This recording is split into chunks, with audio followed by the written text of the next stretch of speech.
The registered capital of JOZOKING battery factory is 100 million RMB, covering an area of 1.48 million square meters.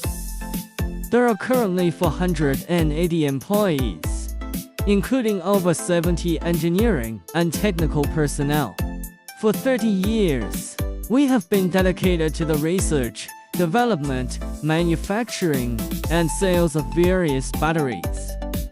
We introduced Japanese patented technology, and we will also introduce co-production and testing equipment from Germany and Italy.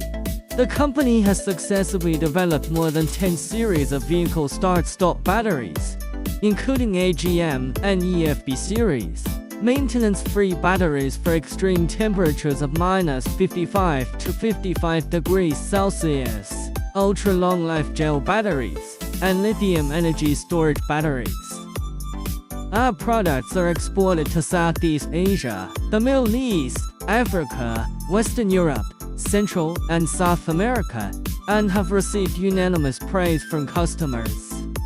In the past 3 years, we have achieved 0 complaints for both the self-operated brand Tokushima and OEM.